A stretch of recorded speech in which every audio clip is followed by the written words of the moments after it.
Director of Development Services. From the committee, we have Brian Gray. Are you there? Brian Gray, Phil Pocock, Ray Beneteau,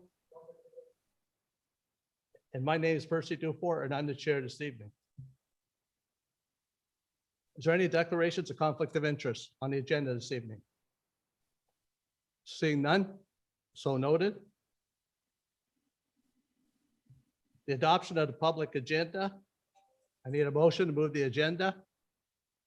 Moved by Mr. Beneteau, seconded by Mr. Pocock. All in favor? That's carried. Have questions, Sarah? Go ahead. We do need to, or administration would like to make a motion with regards to the agenda, an amendment to the agenda. Yeah, I'm not up to there yet. No, for the agenda, sorry, for the agenda of March 16th, 2021, administration, the Secretary Treasurer would like to make a motion with regards to moving item number 6.4 and 6.5 up on the agenda list. Yes, I'm going to bring that up right after we move the agenda. Oh, we moved it. Okay. So the two applications from Mrs. Gaio, since she's present here and they don't want to keep her any longer than they have to, we need a motion to hear her applications first. That moved by Mr. Beneteau, seconded by Brian. I'm going to have a real hard time seeing you with that white background, but I move seconded by Mr. Gray. All in favor? Okay, that's carried. Adoption of the minutes from the Tuesday, January 19th Committee of Adjustments. Motion. Moved by Mr. Gray, seconded by Mr. Pocock. Any questions, errors, or omissions? Seeing none. All in favor? It's carried. Okay, so we'll move to those applications now.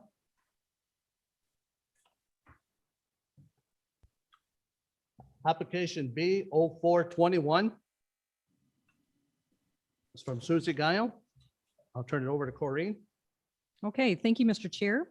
The first application on the agenda, as it has been moved up, is Ms. Gagno's application here. Sarah's got it all queued up. Great.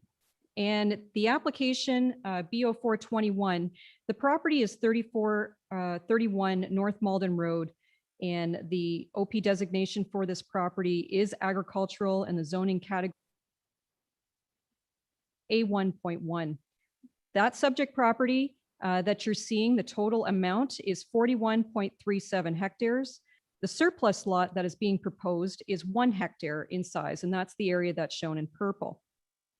The retained farm lot after the severance will be reduced to 40.37 hectares, and the farm lot is accessed by an established entrance off of the corner of North Malden Road and Brush Road. Great, thank you. The surplus dwelling is habitable and is hooked up to municipal water. It has a private septic system, which will require an inspection as condition of approval, which is typical. Next slide, please. Here's just a close-up of the proposed surplus lot. The existing dwelling and outbuildings are deemed by the applicant as surplus to the farming operation. And the applicant owns this farm lot as well as another farm lot located a couple of the site. And these are put together as a farming operation. Next slide, please.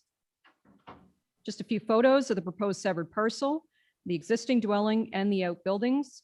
The existing home is in good condition, is habitable, and is hooked up again to municipal water and an existing private septic system.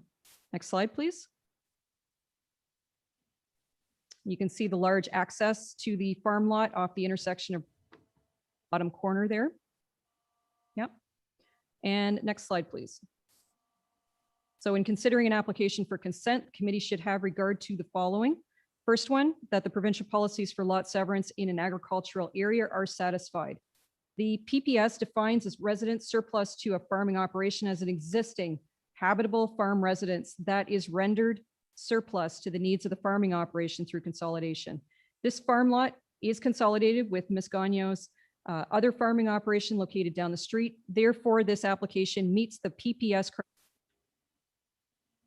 Number two, the official plan policies state that that in lands designated agricultural, one lot creating consent will be permitted for a surplus dwelling on the condition that A, no new dwellings will be permitted on the retained farm parcel, and that a restricted development layer will be applied to the property upon approval, and that's through our GIS system. B, the size of the surplus dwelling is not greater than 1 hectare. And C, the surplus lot has an inspected septic system, potable water, stormwater management, and fronts on a public road. This application satisfies those requirements. And a condition of the consent will also be that the town, the owner confirms that the septic system is compliant with Part 8 of the building code. Lastly, the surplus dwelling is in habitable condition as I've. Lastly, 3, does the applicant or application comply with the zoning bylaw? Minor variance is necessary to create a surplus lot that is less than 40 hectares or 100 acres or as existing for an agricultural lot. This site meets the required lot width for an A1.1 property. However, the relief is needed to recognize the 1 hectare surplus lot. Next slide, please. Should the committee choose to approve this application, approval should be subject to satisfying the typical conditions listed here. Next slide, please. And further, as a result of the proposed severance relief is required for the zoning bylaw for the following. The minimum area for an agricultural lot within the A11 is typically 40 hectares or as existing. So the surplus lot is proposed to be 1 hectare in size, which is again typical for a creation of a surplus lot. Next slide, please. When reviewing applications for minor variance, committee should always be satisfied that the 4 tests are met. First one, the general intent of the OP and the zoning bylaw are maintained. The OP does permit creation of surplus lot when in accordance with the provisions of the PPS. This application does satisfy those typical PPS criteria for a surplus lot. Again, the proposed surplus is habitable and is of a significant size to accommodate any upgrades to a septic system if needed. Second, the variance is minor and desirable for the appropriate land use. Lots in the A11 vary greatly in size, so no new development is proposed or on the severed or the retained parcel. 3, the variance is compatible with the established character of the neighborhood, traffic and parking patterns. The development and accompanying infrastructure are existing so that they will have no negative impacts. There will also be a prohibition against the construction of any new dwellings on the retained agricultural lot, and there is existing separate access culverts for both the and the farm parcel. And further, the variance deals with circumstances particular to the site and development. The variance is necessary to accommodate the surplus dwelling application. And the last slide. Upon circulation, we did not receive any objections from internal departments, external agencies, and nor did we receive any comments from the public on this. So at this point, I will return the meeting back over to you, Mr. Chair, for discussion. One thing I forgot to say at the beginning, anyone who wishes to speak on any of the applications before us this evening tonight, for or opposed, will have an opportunity to do so. You just either raise your hand or holler at Sarah and we'll get you on. Thank you. Just a quick question for Corrine on, are you telling me now that a farmer who buys per parcel of land, he can't build a machine shed or he can't build any type of structure whatsoever? When is that coming into play? Through you, Mr. Chair, the answer to that is that the restriction only applies to a dwelling. Okay, so if she sells the farm lot parcel, that means that the farmer that purchases it, they can put farm structures up on that property. They cannot build a dwelling only. That's right, but shouldn't that be clarified in this? The restriction that I stated was for a dwelling. So to the committee, just so you are aware, yes, that is correct. Okay, Okay. thank you. All right, Mrs. Guy, it's your turn. Do you have anything to say on your application?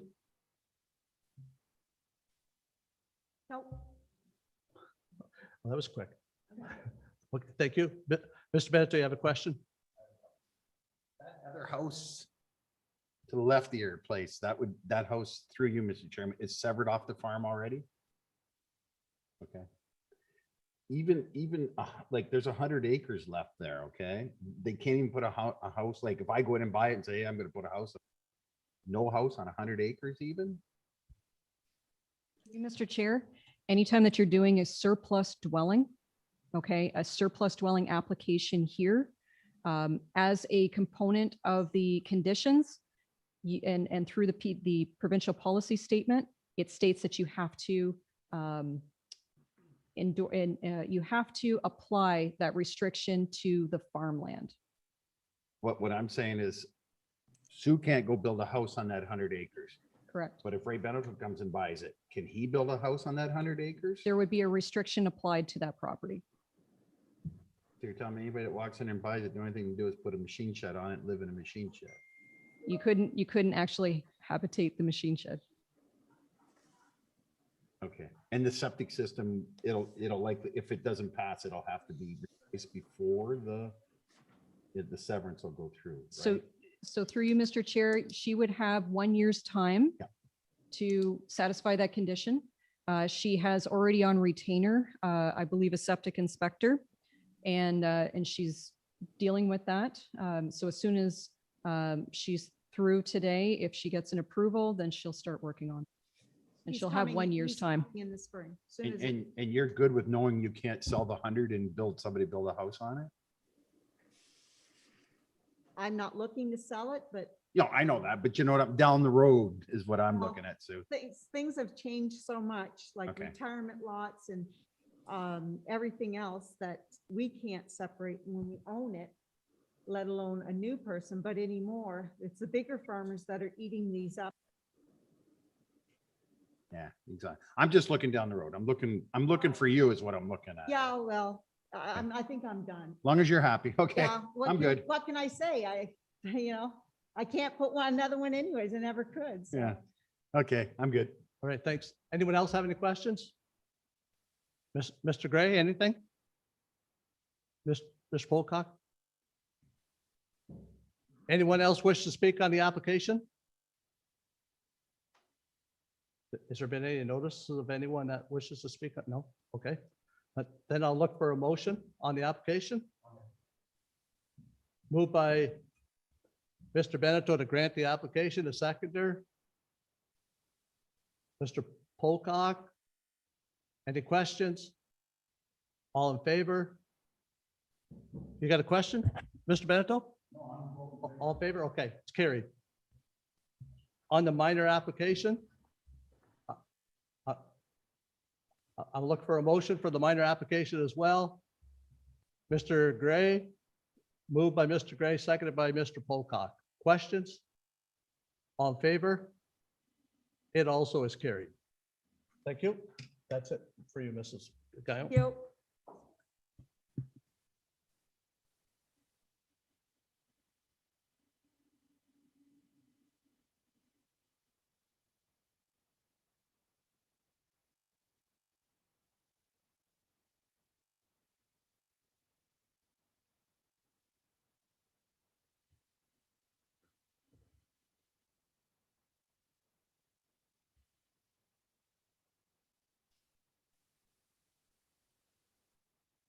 Okay, next on our agenda is A121 Kennedy Funeral Home. I'll turn it over to Connie. Corinne, sorry. It happens all the time. I said I was gonna get that right. You're not the first. Okay, so the next application for the Kennedy Funeral Home, we have the agent for the Kennedy Funeral Home, and owner Tony DeWright with us. And the property is 128 Talbot Street North. Subject property is located on the corner of Talbot Street North and Medora Avenue in Center. Size of the property is 0.19 acres, and the property is designated central commercial. It is zoned for general commercial uses, and it is also located within the parking exemption area. For committee's information, parking exemption areas are located in downtown cores where there is on-street parking and access to shared municipal parking lots, all within walking distance. Businesses in these areas have exemptions to parking space provisions. Next slide, please. So the applicants wish to construct an addition to the reception area at the front of the funeral home. This will also include a porch and new facade to complement the historic building, which is an 1880s original home. The dimensions of the new addition are approximately 19 by 23. And Sarah is going to just kind of show you that I've overlaid the design over top of the air photo here, and she's pointing to where the addition is, and then also point to where the porch is going to go. That's great. Thank you. So again, 19 by 23 for the addition and 16 by 6 for the porch. Next slide, please. So here in the top left photo, we can see the existing outer wall of the reception area. This is where the new addition will be located. The top right photo shows the existing porch and where the new gable porch will be located. The bottom left-hand design shows you the existing facade of the building, and the bottom right shows you the new proposed facade of the building with the complementary gable facade over the reception area and the porch. Next slide, please. So why does this applicant need relief from the zoning bylaw? The bylaw states that for a building on a lot within a parking exemption area, the front wall of the building shall be set back from the front lot line a distance no greater than the average setback of the main buildings flanking either side of the lot.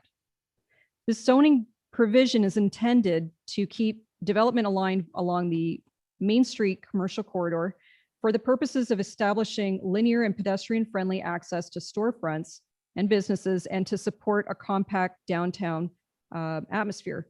Because Kennedy's is on a corner lot, there is only one property that flanks it, which is the Grace Baptist Church on the southeastern side. The church, as you can see in the air photo, is set back just slightly from the main street.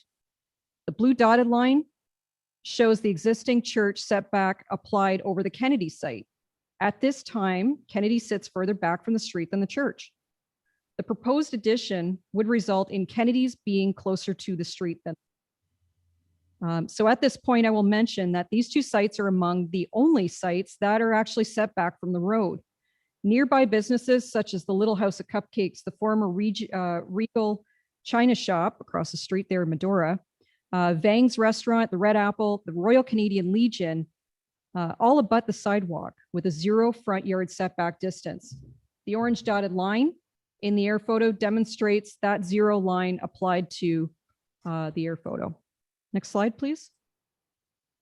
Just some photos here to show you the street level perspectives. You can see it only a small setback distance from the sidewalk to Kennedy's and the, which is actually only 2.7 meters from the edge of the sidewalk. Next slide, please. But here you can see what the 0 setbacks for the other businesses look like. Just a couple of examples. Essex Center is blessed with some wide sidewalks and road right-of-ways that offer on-street parking and help support clear sight lines, assisting in traffic movement, accessibility, pedestrian mobility, and opportunities for street furniture. Next slide, please. Okay, so when reviewing applications for minor variance, the committee should be satisfied that the 4 policy tests are met. First one, does it satisfy the OP in the zoning bylaw? Yes, it does. The existing funeral home business is permitted in the general commercial designation and zone category. Businesses are permitted to have 0 building setback in the downtown district. The OP promotes a compact business to the sidewalk, pedestrian-friendly downtown core area. This promotes linear layouts, storefronts, and businesses It promotes accessibility and a functional character of the main street. This proposal will satisfy all other zoning provisions. Number 2, is the proposed variance minor and desirable for the appropriate use? Yes. Kennedy's has provided a long-established service to the residents of Essex. They require some additional room for the reception room area, and they wish to update the facade and the building character. This addition will support accessibility, extra patron spaces, and increase the covered porch area. 3, is it compatible with the character of the neighborhood, traffic and parking patterns? Yes. The addition will be designed to complement, again, the historic building and not create any major visual impacts to the neighboring properties. The main street has an established 0 setback distance for the buildings, and the location of the addition will not impact the daylight corner for the intersection at Medora, nor will it impact the entrance to the parking lot of the Grace Baptist Church. This addition will also not reduce any parking spaces. And lastly, the application deals with circumstances particular to this site. Yes, as the Grace Church and Kennedy's are among the only businesses on Main Street set back from the sidewalk and right away, this relief is considered minor of 2.7 meters. This relief will allow the owners to upgrade that facade and reception area and complement the streetscaping. Last slide. Comments. We circulated this application internally and we received no objections. Externally, public agencies were circulated and we received no objections. And further, we did not receive any written correspondence of objection or support from the public. At this point, I will return it back to you, Mr. Chair, for discussion. Okay, thank you. Is there anyone here that is to speak on the Kennedy application?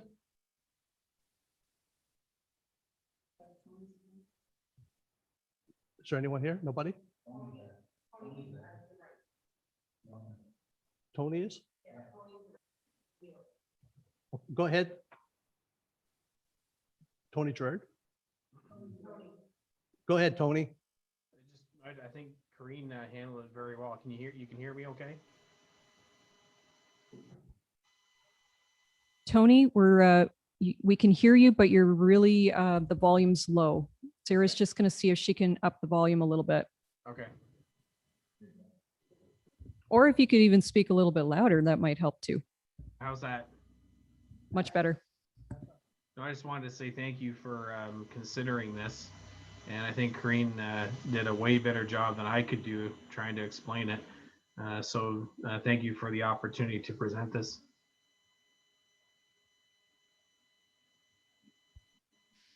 You have nothing else to add? Okay, thanks. Any questions from the committee? Mr. Beneteau, go ahead. Chairman, if he's only doing what everybody else on the main street's doing, why is he even here? Well, Sarah, I think perhaps it might have something to do with whatever was going to be constructed. If it wasn't understood by everyone, it may have blocked the traffic as you came to the intersection at No, that I point. understand that, but like I'm saying, she says it's not. So why did he even have to come for this? If he's not doing anything like the hairdressers, well, everybody else is right at the sidewalk now. So why can't he just do it without spending the money he'd spent? through you, Mr. Chair. Sarah, if you wouldn't mind going back to the PowerPoint for 1 second and going back to slide 5, which is where it states minor variance A01. Okay. So this is in the zoning bylaw. Okay. And the reason and the purpose for this on the screen here, it states that you have to consider the neighboring properties on either side so that you create this linear type of fashion so that you don't have buildings that are kind of Yep. right close and then set back and then close and set back. And how do you want to create a main street, right? So having everybody up to the sidewalk, that's already established right in the downtown. These guys are just outside of, they're still part of the downtown, but they're right there. Okay. And because they're old buildings, they have been set back a little bit. Okay. Now this provision was placed in there to accommodate, these types of situations. Okay. yes, you can push a building up to the zero lot line, but that's the usual norm along the main street. This is just an anomaly that it's located a little bit further out. They're old historic buildings, and he simply wants to just push out a little bit further. So it's just to have consideration for the applicant or the owner next door to make sure that you don't block or create any visual barriers. No, okay? I'm like, by no means am I opposed to it, Tony. I'm just trying to figure out why, you know what I'm saying? He's not doing nothing wrong. The stipulation, it's a Okay, requirement okay. in the zoning, and it does apply to his property here. Okay. Okay. Thank you, Corinne. Anyone else have any questions? Phil, no?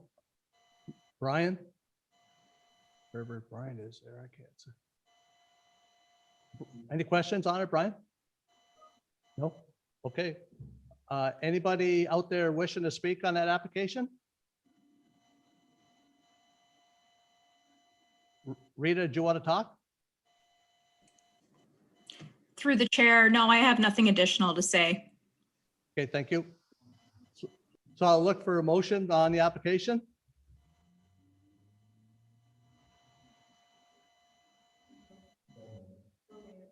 Phil? Moved by Phil, seconded by Mr. Beneteau. Any questions? All in favor? It's carried. Thank you. Thank you.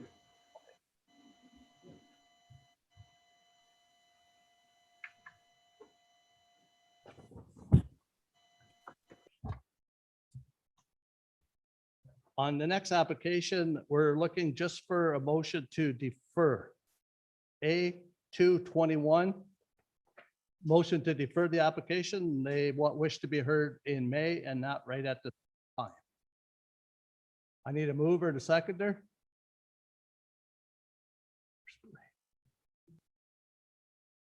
Moved by Brian, seconded by Bill. All in favor? That's carried.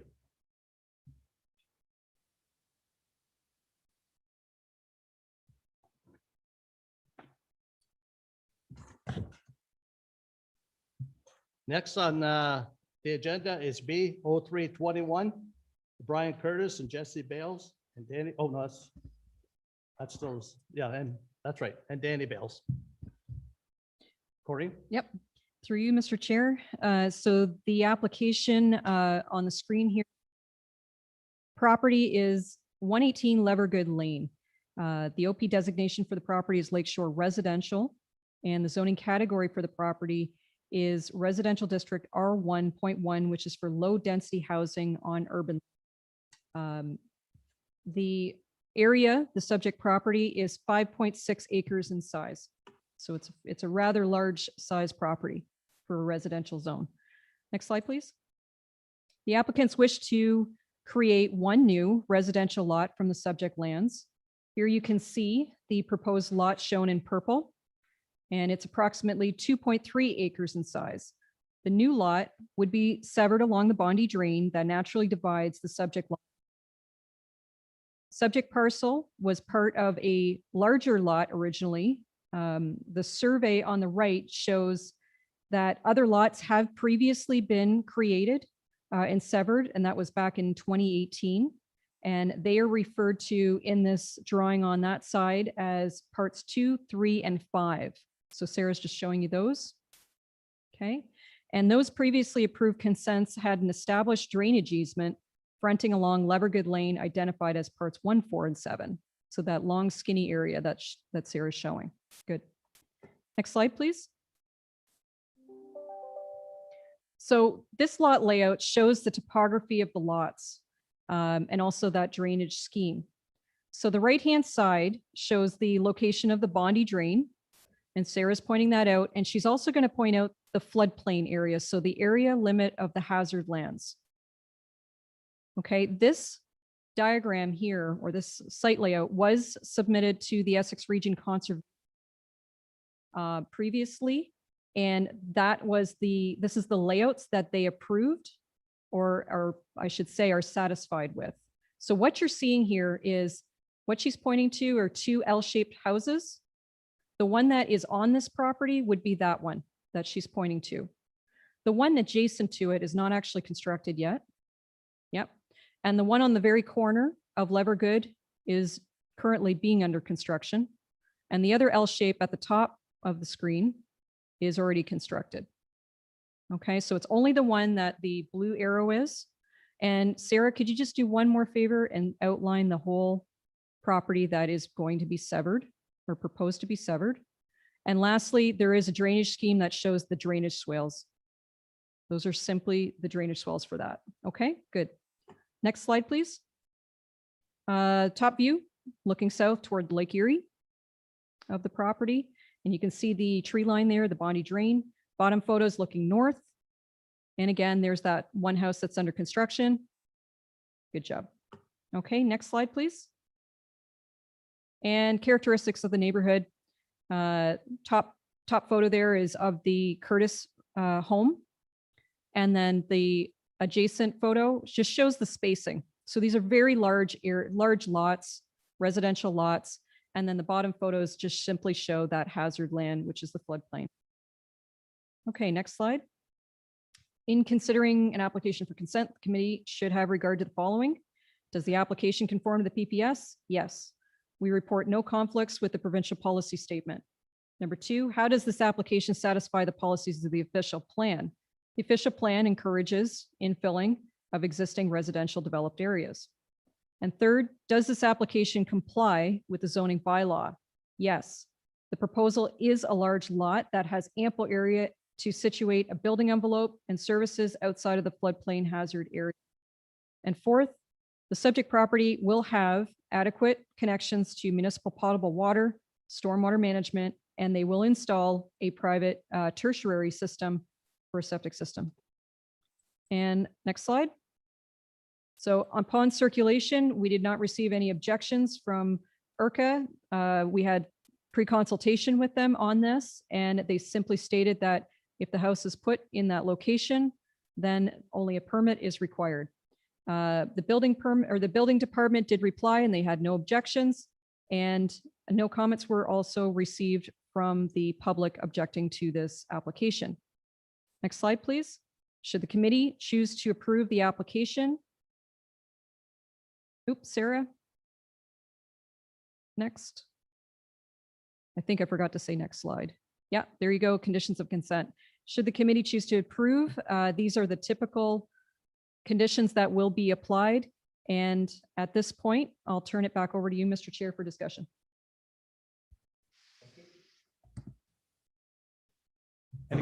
Any questions from the applicants? Mr. Curtis or Jesse Bales or Danny Bales, somebody wish to speak on the application? Nope. No, we're good. Just wanted to say, appreciate everyone for taking the time to review this today, and to the administration for helping us prepare this application. Okay, questions from members? Mr. Gray. So did the sewer system stop at Crystal Beach? Did it not go all the way to the town line when it was created? It never went past the Bondi drain, so it's south of our property. Oh, so the places on Levergood Beach then are serviced by it, Mr. Curtis? To the south, yeah. Yeah, they are. Okay. And one further question, that unique little triangular piece of land that exists to the north of the proposed severed lot, who does that belong to? Technically, we still own it. My sister's actually going to build her house there. So she's hoping to build next year. Might be the year after with the pandemic, who knows? But yeah, my sister's buying it from me. So that triangular piece, it doesn't include 743 that's on County Road 50? No, it's just south of that. So that's a separate lot altogether. And is that big enough? The scale here doesn't make it appear that it's large. Yeah, it's 0.66 acres, so it's over half an acre. And she'd have I think it's about 185 feet of frontage on Levergood. So it's actually a lot bigger than what it looks like on the drawing, right? Okay. So so it's when we do this, it's going to be created as a lot because of this severance too then, right? Is that? Yeah, like that lot's already exists. Okay. We have the property to the south of the Bonnie Drain and to the Yep. north of the Bonnie Drain. We just want to separate that in the middle where the Bonnie Drain runs through. So Okay. the lot to the north, that odd triangle lot has already been created. It has about 185 foot of frontage. This lot that we're looking at creating now would be a almost 500 foot of frontage. And then the next lot that we'd be retaining south of the Bonnie Drain still has 200 feet of frontage. So it's quite an odd property because of the triangles, but we still have a ton of frontage on each lot. Okay. Very large lots. So Oh, yeah, I visited the site. I'm quite familiar with it now. Thank you. Thanks, Brian. Phil, any questions? No, I'm good, thanks. Ray? Is there some work being done on that drain right now or going to be? they did do the clean out of the drain last year. We have to still connect. Once they've done this, they're building the house in the corner. In the spring, we're going to put in this drainage plan from IRCA. So it's a lot grading exercise. So we have to kind of wait until they're done grading that front corner lot. Okay, so you're familiar with the assessment of the drain, that it's going to be assessed to both parcels, correct? Yeah, I think that they're gonna go through and clean out that whole drain all the way back, like further to Crystal Branch, right? Yes. Yeah. It's a pretty expensive project. Yeah, that would feed into me. So I don't know exactly how that affects me because I'm downstream from it, right? It's all upstream feeding down past us. So I don't, that Crystal Branch connects to my neighbor's property. It doesn't connect to our property. So that's actually on the next lot over. There's a Bufsko Macedonian Club, and that's where that connects, that Crystal Branch drain that they're doing right now. Okay, so you're not assessed anything on that drain? I can't remember the report. I was going to look. it up. Honestly, I'm not 100% sure. I haven't been sent anything, and I think it's probably because we're downstream, and what they're doing over there shouldn't affect us other than the water's going to come past our property, right? I don't think that they're doing anything downstream from me at this point in time. I'm not sure. Okay, thank you. Anything else? Anybody out there wishing to speak on the application? Seeing no one, we'll look for a motion. Moved by Mr. Pocock to support the application. Phil? Seconder? Mr. Gray, questions? All in favor? It's carried. Okay, thank you. I want to thank everyone. Okay, we'll just move through here. Thank you. Unfinished business. Nothing.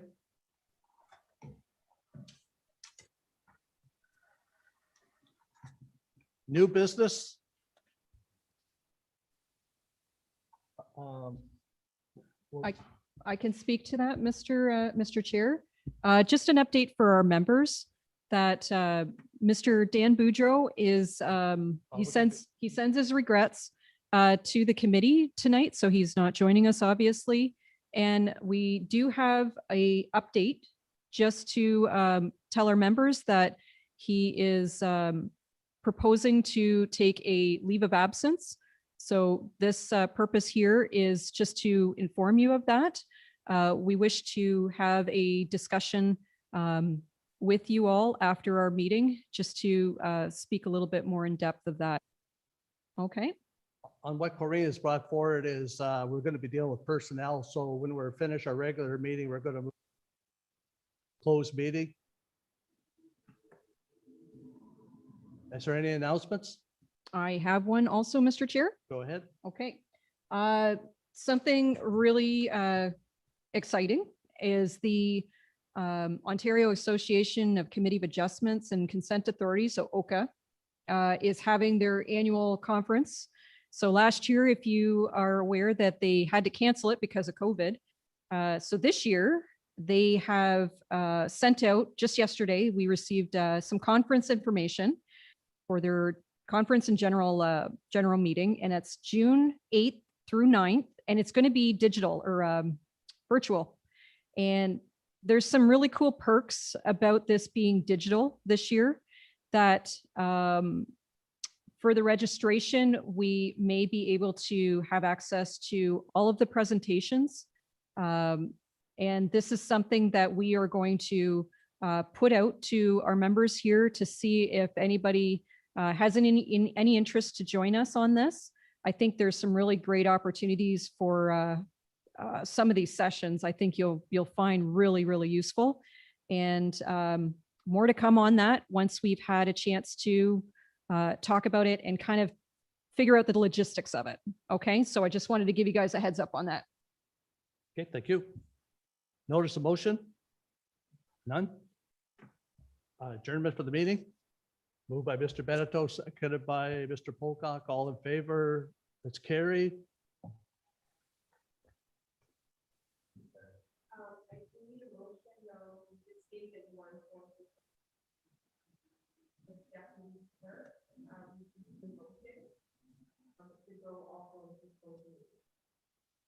Yes, I know. I'm just kind of waiting until everybody gets shut down and there's just the people that are